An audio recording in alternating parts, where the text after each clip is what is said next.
Et bonjour à tous les amis, j'espère que vous allez bien. On se retrouve pour un tout nouveau live, une toute nouvelle vidéo.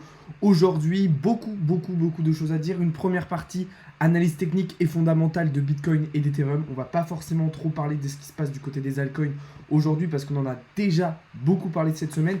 Donc vraiment une analyse très complète aujourd'hui, pas seulement avec de l'analyse graphique. Ok, on aura vraiment une analyse très complète sur Bitcoin et Ethereum.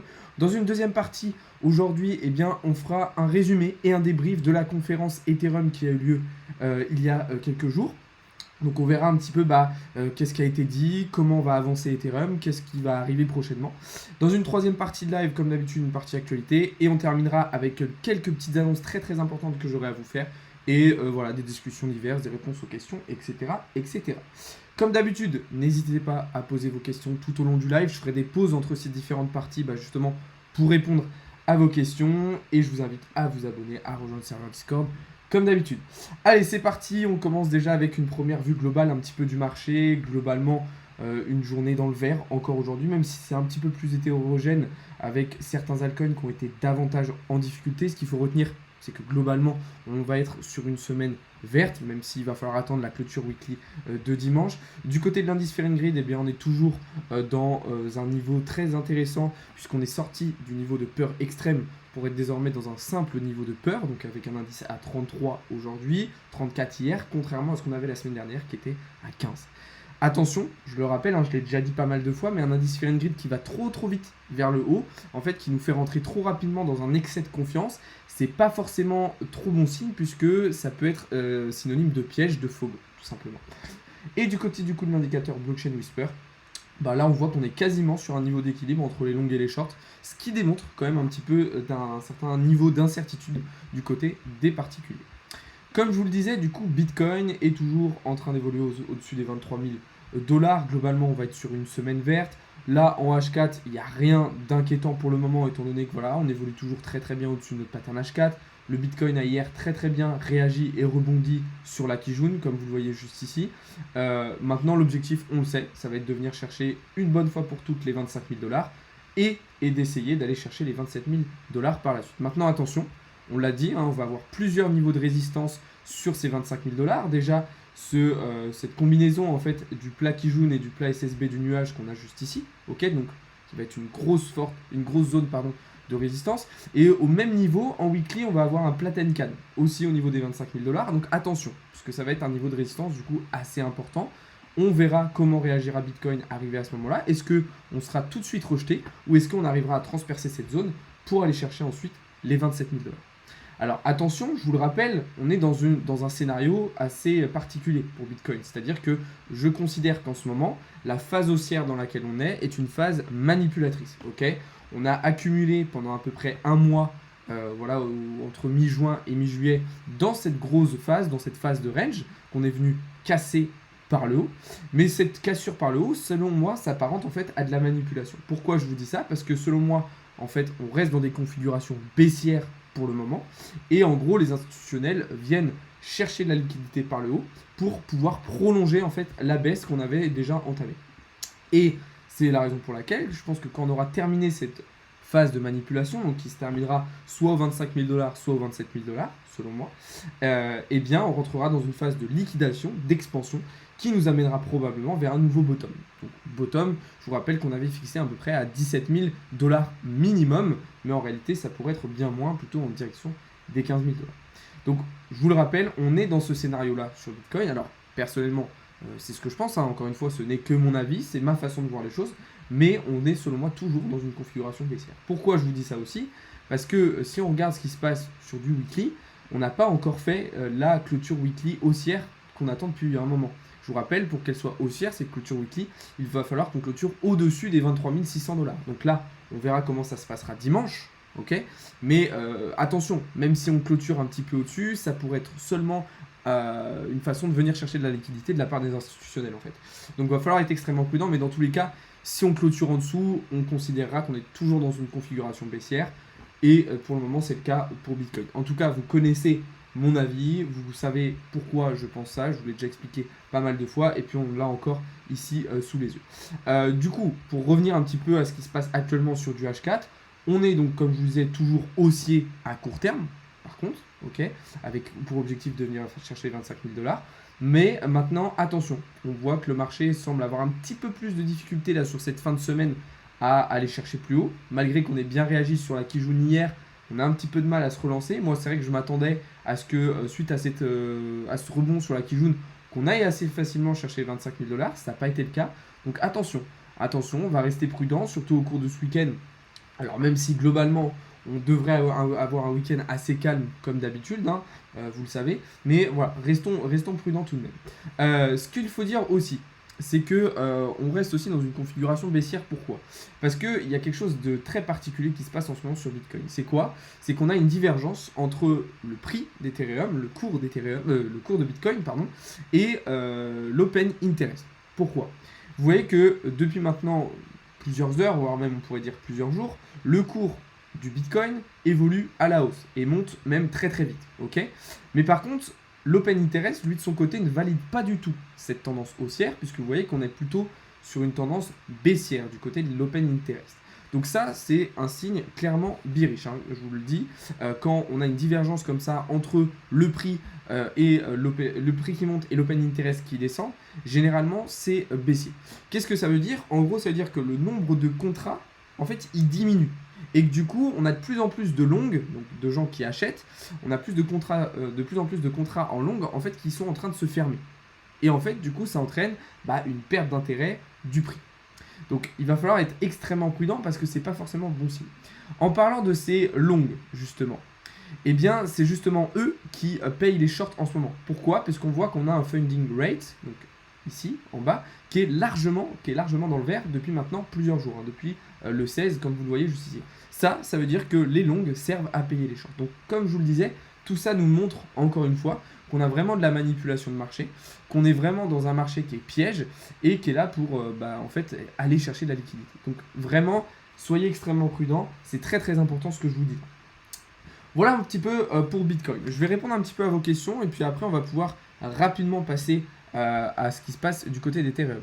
Je pense quoi de Cardano? Je pense que Cardano est un écosystème très intéressant. Maintenant, ils sont un petit peu en manque d'idées, en manque d'innovation. Et attention, puisqu'ils pourraient se faire dépasser par d'autres écosystèmes. On sait tous comment ça va finir.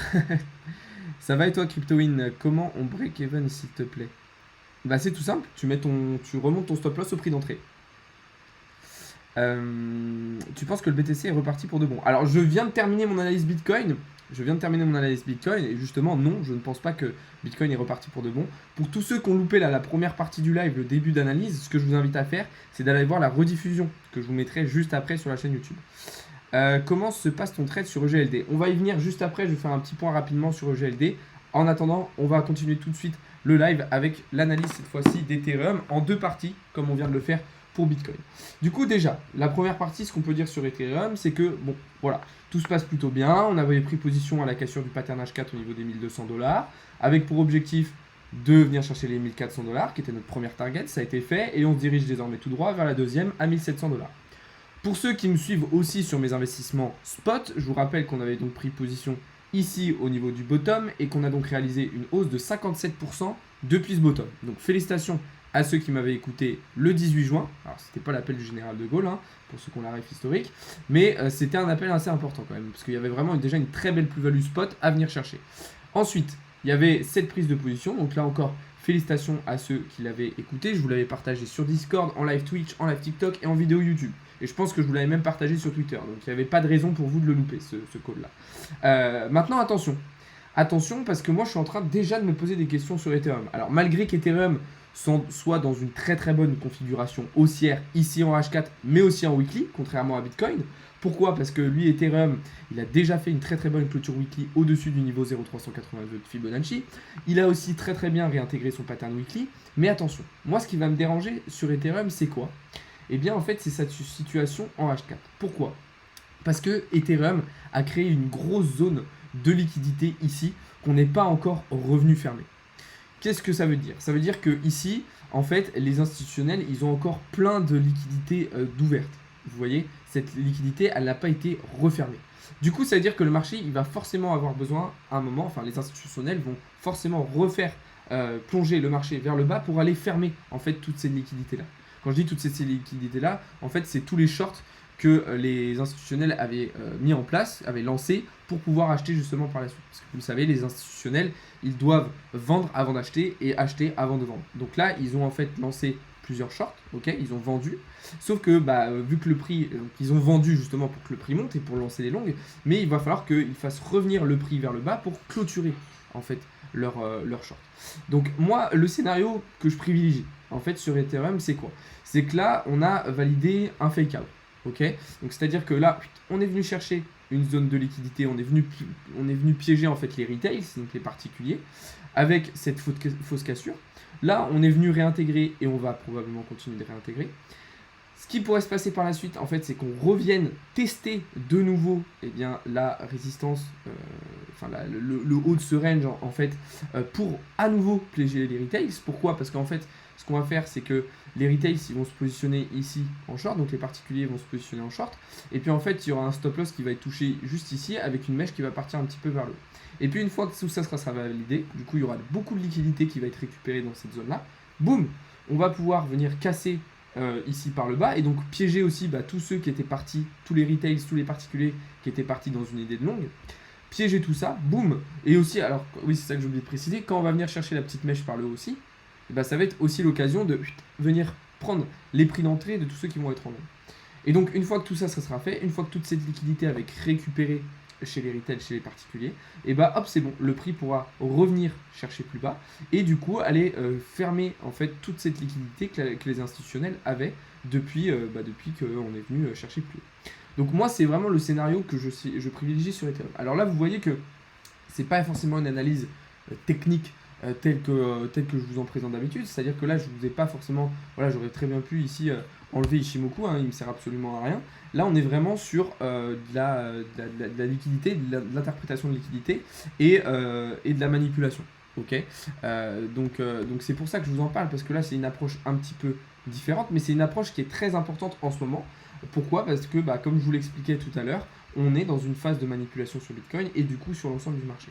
Alors effectivement, dans une phase comme ça d'accumulation, je vais moins forcément regarder cet aspect-là du marché en fait. Je vais moins interpréter un petit peu la liquidité, parce que voilà, on est en train de range, du coup on est en train de préparer un mouvement justement de manipulation. Et c'est surtout quand on va rentrer dans ce mouvement de manipulation que là je vais beaucoup plus regarder les liquidités, les comportements de liquidité, le price action en fait, pour essayer de comprendre ce qui est en train de se passer. Parce qu'on a un marché très très difficile, ça se ressent de toute façon cette semaine. On va avoir des résultats de trading qui vont être un peu moins intéressants que les semaines précédentes. Alors c'est pas grave, l'important c'est d'être rentable sur la durée. Mais là c'est vrai qu'on a été sur une semaine difficile et ça s'explique par cette forte manipulation sur le marché. Du coup voilà un petit peu tout ce qu'on pouvait dire sur Bitcoin et Ethereum. J'espère que vous m'avez suivi, j'espère que je vous ai pas trop perdu. Je vais répondre un petit peu à vos questions et puis après on va juste faire un petit tour sur les trades du jour avant de passer au débrief et au résumé de l'Ethereum conférence. Alex dit shorter le marché. Alors je dis pas forcément de shorter le marché, encore une fois je fais pas du conseil en investissement, mais ce que je vous dis c'est que attention à ne pas FOMO par le haut, attention à ne pas s'emballer, il faut rester prudent parce qu'on est dans une situation assez délicate. Donc voilà, globalement c'est ça que je considère, c'est ça que je pense. Je trade que sur les cryptos. Alors en ce moment oui, de base je fais aussi pas mal de trading en bourse sur le forex, les actions, etc. Mais par manque de temps, je ne le fais plus aujourd'hui. Mais il y a quand même une section bourse, pour ceux que ça intéresse, dans le serveur Discord. Alors du coup, ça va être un collègue à moi qui va s'en occuper. Donc il y a une section bourse dans le Discord, il y a les live bourses, etc. Vous inquiétez pas. Mais moi, personnellement, pour mon cas, pour mes bénéfices perso, j'ai plus le temps de trader la bourse. Du coup, voilà, comme je vous disais, on va faire un petit point du coup sur les trades du jour. Enfin, les trades du jour... ça peut être ceux d'hier soir et un petit peu de ce matin. Alors déjà, il y a un premier trade ici du côté du sel qu'on vient de déclencher, il me semble, si je ne me trompe pas. Alors là, vous voyez que je pensais que la cassure allait se faire immédiatement par le bas. Mais au final, on est venu chercher de la liquidité par le haut d'abord. Okay, donc on est venu ici faire un fake out. Et donc là, nous, notre prix d'entrée vient d'être déclenché maintenant. Alors ça change rien. Okay, on pensait être déclenché ce matin, ce n'a pas été le cas. On est déclenché que maintenant. Donc ça change rien, il n'y a pas de souci. Maintenant l'objectif, ça va être de venir chercher les targets qu'on s'est prévus. Alors vous voyez que c'est un tout petit trade. C'est un trade vraiment très très rapide. En scalping, on va essayer d'aller chercher des résultats et des profits très très rapidement. Pas hésiter du coup à récupérer des profits assez vite et à remonter son stop loss au prix d'entrée. Ensuite, on avait quelque chose sur le FTM. Donc là, ce qui est dommage, c'est qu'on a vraiment frôlé en fait notre take profit. Moi, je me suis quand même protégé en clôturant 50% de ma position ici. Ok. Pourquoi? Parce que voilà, je voyais qu'on avait fait quand même trois grosses bougies rouges, pardon. Et du coup, effectivement, on avait pas mal de chances de rebondir. Donc moi, je me suis protégé. J'ai clôturé 50% de ma position à peu près ici, au niveau des 31 centimes 85. Et j'ai remonté mon stop loss au prix d'entrée pour me protéger. Ensuite, on avait des YDX. Donc là, on a été perdant sur des YDX. Pourquoi? Parce qu'on est venu faire un fake out. En plus, donc moi, j'avais bien attendu qu'on confirme la cassure et qu'on vienne valider un pullback sur le pattern, ce qu'on a fait. Mais le problème, c'est qu'en fait, je me suis fait un petit peu piéger par le comportement du nuage. Et voilà. Donc là, piège de liquidité, on est venu faire un fake out et casser par le bas. Alors, c'est pas grave parce que du coup, en fait, mes pertes, je les ai rattrapées. Comment j'ai fait pour rattraper mes pertes du premier trade? Bah, quand on est venu casser ici le pattern par le bas, et ben, je me suis positionné en short. Donc, ma target, elle était juste ici sur le plat SSB du nuage. Et mon stop loss, je l'avais placé très très serré en fait, vraiment à l'entrée du pattern, ce qui me permettait d'avoir un très bon ratio risque-récompense. Donc en fait, c'est pas grave parce que là, vu que mon ratio risque-récompense était aussi très bon, bah, les pertes, j'ai pu les rattraper très très rapidement avec cette deuxième prise de position, sachant que je m'étais fixé un deuxième take profit qui a été touché aussi juste ici. Donc là, franchement, je me suis très très bien rattrapé sur le DYDX. Malgré que bah, ce matin, effectivement, il y a eu ce fake out. Alors, vous m'avez demandé du coup mon trade sur le GLD, comment il se passe. Eh bien, le trade sur le GLD, on est actuellement en train de revenir tester cette zone de liquidité. Alors, si vous êtes là depuis tout à l'heure, vous vous rendez compte que ce qui se passe, ça ressemble énormément à ce que je vous ai montré tout à l'heure sur Ethereum. Ok, ça ressemble énormément à ce que je vous ai montré sur Ethereum. Le truc, c'est que EGLD, lui, eh bien, il va avoir besoin cette fois-ci de partir vers le haut, puisqu'il a eu sa correction et son P. En fait, ce qui s'est passé ici sur EGLD, c'est ce à quoi je m'attends ici pour Ethereum. Ok. Donc là maintenant, bah, EGLD, il a récupéré la liquidité par le bas. Il a fait ce qu'il voulait. Donc c'est bon, là, les institutionnels ont pu vendre un maximum pour récupérer la liquidité pour continuer d'emmener le prix vers le haut. Là, on voit que, voilà, pour ceux qui suivent la méthode week-off, on voit qu'on a exactement toutes les zones dont on avait besoin avec le secondary test, etc., l'AR, etc. Donc là, pour moi, on va être dans une configuration très très intéressante pour EGLD. Surtout que EGLD, en plus de ça, c'est un des altcoins qui a le moins performé sur ces dernières semaines. On voit que globalement, contrairement au reste du marché, EGLD a peu performé. Alors, à part avec ici cette hausse qui a été assez intéressante, globalement, il ne s'est pas passé grand-chose et on reste en fait dans une phase d'accumulation pour le moment, selon moi, pour EGLD. Donc voilà un petit peu ce qu'on pouvait dire, mais en tout cas, j'attends beaucoup de GLD et je pense qu'il pourrait nous faire des choses intéressantes dans les semaines à venir. Alors encore une fois, attention, c'est pas du conseil en investissement. Moi, le stop loss, vous voyez que plus je réfléchis, plus je regarde mon trade, plus je pense à le resserrer. Je ne sais pas exactement où je le resserrerai, enfin jusqu'à combien je le resserrerai. Pour l'instant, il est placé ici au niveau du plat SSA, du nuage. Maintenant, attention, pourquoi pas le remonter un petit peu plus pour se protéger, avoir un meilleur ratio risque-récompense. Quitte aussi, pourquoi pas, du coup, si on remonte un peu le stop loss, et ben, à rapprocher sa prise de profit en fait pour se protéger davantage. Il y a pas mal de solutions, il y a pas mal de choses qui peuvent être intéressantes à faire sur EGLD. Du coup, voilà un petit peu ce qu'on pouvait dire du côté du marché, du côté de l'analyse technique. Je vais répondre un petit peu à vos questions et puis après, on va pouvoir du coup débriefer cette fameuse conférence Ethereum où on a eu pas mal de choses. Tu fais ça depuis combien de temps? Alors, le trading, concrètement, ça va faire 3 ans et demi, 4 ans. Ok, les crypto-monnaies, ça fait vraiment 5 ans que je suis dedans, que je suis dans les cryptos. Après, le trading, je ne l'ai pas commencé tout de suite. Et là, ça va faire ouais, ça, 3 ans et demi, 4 ans. Après, au début, le trading n'était pas mon activité principale, hein, évidemment. Tu utilises que Ishimoku comme indicateur? Alors non, pas du tout. Vous voyez que j'utilise Ishimoku, j'utilise Fibonacci, j'utilise les supports résistance, j'utilise les patterns chartistes, j'utilise aussi l'outil position long, position short. Je vais utiliser aussi en début d'analyse le RSI et les oscillateurs de volume. Je vous l'ai montré aussi en début de live, mais je vais regarder ce qui se passe du côté de l'open interest, du côté du funding rate. Ce que je vais beaucoup utiliser aussi en ce moment, comme je vous disais, vu la période de manipulation, et ça va être l'interprétation de liquidité, donc avec tout ce qui va être méthode week-off, etc. Ma technique de trading regroupe beaucoup d'indicateurs, mais ça ne veut pas dire que tous ces indicateurs, je les utilise en même temps. Ok, il y en a certains que je vais afficher à certains moments, d'autres non. Il y en a certains que je vais regarder tous les jours, d'autres non, etc., etc. On va taper les 1000 $, rendez-vous en 2023. Absolument pas. Je vois pas pourquoi on taperait les 1000 $ pour Bitcoin. Si tu peux tourner un peu la cam pour qu'on voit tout l'écran. Ouais, t'inquiète Théo, je vais mettre ça mieux. Quel comportement adopter lors d'une chute des cours? Ne pas paniquer, prendre du recul. Mais généralement, la meilleure chose à faire, c'est de se préparer justement à la chute des cours et d'avoir déjà un plan, une stratégie établie pour se protéger et pour ne pas faire d'erreur.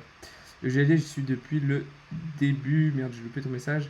J'en ai un peu plus de 100. Waouh, félicitations à toi Théo. Bah franchement, tu vas être très très bien pour l'avenir. Ça rafraîchit pour le week-end. Ouais, alors est-ce qu'on va se manger une douche froide demain matin? Je sais pas. Je pense qu'on devrait avoir un week-end assez calme, mais il va falloir être prudent quand même. Sommes-nous de retour en bull run? Absolument pas. Pour tous ceux qui me demandent, qui me posent des questions là sur de l'analyse, j'ai terminé là, la partie analyse technique. Donc je vous invite à aller voir la rediffusion que je vais vous mettre juste après là sur la chaîne YouTube. Tu utilises le force de dissuasion aussi. Comment ça Younes? Solana, tu en penses quoi? C'est bien Solana, mais attention, il va falloir qu'ils s'améliorent parce que sinon ça va être compliqué pour eux. EGLD, c'est un de mes écosystèmes préférés.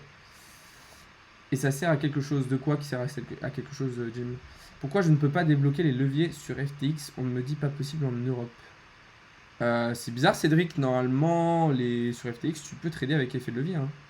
Je suis libre de temps, tu me conseilles quoi s'il te plaît? Je te conseille d'apprendre, d'accumuler des connaissances, des compétences, d'apprendre, de te former et après d'injecter des liquidités et d'essayer de gagner de l'argent avec les crypto-monnaies, avec toutes autres sortes d'investissements. Sinon, je suis sur QNT, j'y crois fort. QNT aussi, c'est quelque chose de très intéressant. J'en ai d'ailleurs racheté récemment. Les transactions sont-elles vraiment confidentielles? Alors, oui, sur la blockchain, les transactions sont confidentielles. C'est-à-dire que absolument... alors, vous êtes anonyme, en fait, sur la blockchain. Vous êtes anonyme. Maintenant, voilà, par exemple, les grosses institutions, on va savoir c'est quoi leur adresse. Et du coup, on va pouvoir retrouver sur la blockchain. Maintenant, attention aussi. Pourquoi? Parce que sur des plateformes centralisées comme Binance, étant donné que maintenant ils ont un statut PSAN en France par exemple, ça veut dire qu'ils balancent un petit peu toutes vos infos au gouvernement. Ouais, ça se trouve ton compte il n'est pas vérifié à 100% Cédric, hein, c'est peut-être pour ça. Moi personnellement je trade sur FTX. Merci pour ta réponse, effectivité professionnelle, tu gères. Pas de souci mystère. Du coup les amis, désormais on va faire un petit débrief de la conférence Ethereum. Pourquoi? Parce que voilà, Ethereum c'est quand même une crypto ultra importante aujourd'hui. C'est quand même quelque chose qui moi personnellement m'intéresse énormément et qui je pense va avoir beaucoup d'impact sur l'ensemble du marché. Donc là comme vous le savez, à Paris il y avait une conférence Ethereum. Donc on a notamment Vitalik Buterin qui est venu participer à cette conférence et faire pas mal d'annonces. Alors, la chose principale qu'on a appris durant cette conférence, c'est que la mise à jour du coup d'Ethereum, donc The Merge, qui va faire apparaître du coup, enfin qui va lancer Ethereum 2.0, va arriver du coup le 19 septembre prochain. Ok, donc ça va arriver très très prochainement. Je rappelle que cette mise à jour, elle va transformer le fonctionnement un petit peu de la blockchain Ethereum, puisqu'on va passer du coup d'un fonctionnement en Proof of Work à du Proof of Stake. Donc ça veut dire qu'on ne pourra plus miner de l'Ethereum. L'autre chose très très intéressante moi que j'ai retenu d'Ethereum, c'est Vitalik Buterin qui a estimé que après l'arrivée de The Merge, donc après la prochaine mise à jour Ethereum serait terminé, on va dire, à 40%, seulement 40%. Vous vous rendez compte un petit peu de déjà tout ce qui est capable de faire Ethereum aujourd'hui. Alors aujourd'hui on est probablement seulement à 10%, hein, selon ce que disait Vitalik Buterin, je rappelle c'est le créateur d'Ethereum, enfin un des cofondateurs d'Ethereum, et donc avec la prochaine mise à jour on sera à 40%. 40% ça veut dire qu'on n'est même pas à la moitié en fait de ce que sera capable de faire Ethereum. Troisième chose très importante qu'on a apprise aussi, c'est que justement quand Ethereum sera terminé à 90 100%. Eh bien, Ethereum sera probablement capable de traiter 100 000 transactions par seconde. C'est absolument phénoménal. Ce qu'on a appris aussi, quatrième chose, c'est qu'on va avoir vraiment des identités décentralisées et des smart contracts encore plus performants sur la blockchain Ethereum. Donc ça, c'est une super bonne nouvelle. Cinquième chose très intéressante qu'on a appris, c'est que l'adoption d'Ethereum est en train de se faire à une vitesse absolument phénoménale.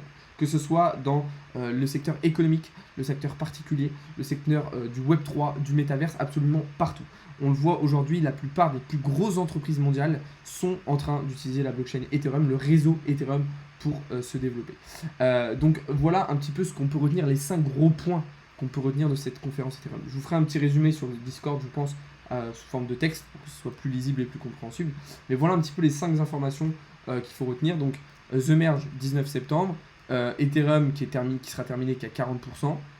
À 100%, 100 000 transactions par seconde. Identité décentralisée et smart contract amélioré. Et adoption à vitesse grand V. Pour moi, c'est vraiment les 5 grosses nouvelles à retenir de cette conférence Ethereum. Et moi, je trouve que c'est des très bonnes nouvelles. Ta montre, c'est une pierre lanier? Non. Non, pas du tout. Ma montre est une Tissot. C'est une Tissot. Alors, la référence, je ne l'ai plus exactement. Je ne sais plus exactement quelle est la référence de cette montre. Je dois avoir les papiers, je vous la retournerai. Mais non, ce n'est pas une pierre lanier. Souvent, on la confond avec une Rolex, puisque le bracelet ressemble assez fortement à certaines Rolex submarinaires. Donc voilà. On va voir le BTC à 18K. Oui, probablement historique. Donc voilà un petit peu ce qu'on pouvait dire sur ce résumé du coup de la conférence Ethereum. Il y a un petit graphique que je voulais vous montrer, tout à l'heure les amis. Ça concerne en fait la vente de Tesla. Là. Vous savez, on a appris que du coup au deuxième trimestre, au Q2 2022, Tesla avait vendu 75% de ses bitcoins. Et ben en fait ce qu'on apprend c'est que avec ce graphique, c'est que en fait Tesla c'est pas du tout les seuls à avoir vendu du bitcoin au deuxième trimestre 2022, au Q2 2022. Pourquoi? Parce que vous voyez que du coup là sur le mois de mai 2022, on a eu donc 236 237 bitcoins qui ont été liquidés. Et tout ça, c'est pas que Tesla. C'est-à-dire qu'on va retrouver par exemple TreeAC qui a d'ailleurs déposé le bilan. Celsius Network qui a d'ailleurs aussi déposé le bilan. On va retrouver aussi la fondation Luna qui s'est complètement écrasée. Donc en fait, ce dont on se rend compte, c'est que il y a plein d'entreprises qui se sont pété la gueule et qui ont déposé le bilan, qui ont vendu en fait du Bitcoin tout au long du deuxième trimestre 2022. Alors est-ce que Tesla fait partie de ces entreprises comme Luna, Celsius ou TreeAC qui ont vendu en fait du Bitcoin pour rembourser leurs dettes?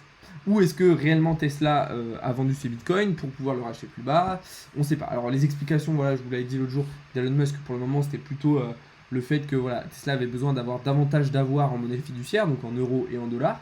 Maintenant, moi quand je vois ça, je me dis que peut-être que Tesla était dans une situation similaire à Luna, TreeAC ou encore Celsius.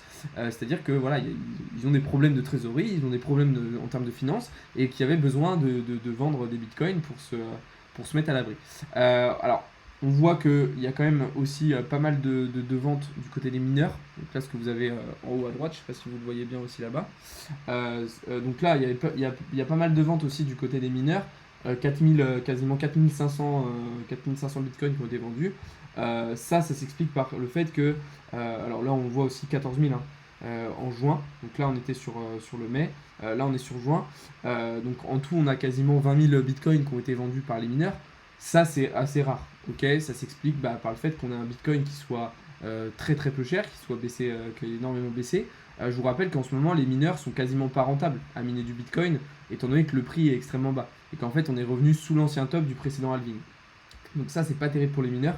Et c'est la raison probablement pour laquelle ils vendent en fait leur bitcoin, parce que sinon en fait ils sont pas forcément rentables. Donc voilà, c'est un petit graphique que je trouvais intéressant à vous partager, je vous l'ai mis dans le Discord.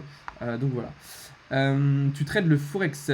Alors moi personnellement, comme je disais tout à l'heure, Younes, j'ai plus forcément le temps personnellement de trader le forex, mais sur le Discord vous allez pouvoir retrouver du coup une partie bourse totalement.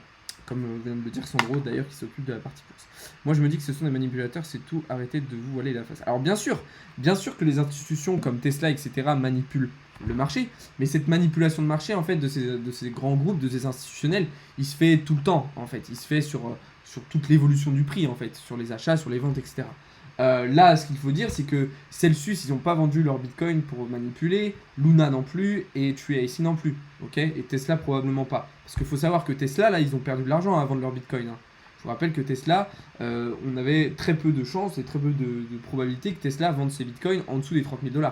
Ça, c'est pas de la manipulation, ce que je vous ai montré. Là, c'est des entreprises qui ont dû liquider leur Bitcoin puisqu'ils avaient des dettes, des problèmes de trésorerie ou de finances. Par contre, effectivement, c'est une réalité, les institutionnels manipulent le marché, mais 24 heures sur 24, 7 jours sur 7, tous les mouvements qu'on a sur le marché crypto et même sur les marchés boursiers sont en fait le résultat des comportements des institutionnels. C'est eux qui font le marché, qui décident si ça va monter sur les 15 premières minutes ou descendre sur les 15 prochaines minutes.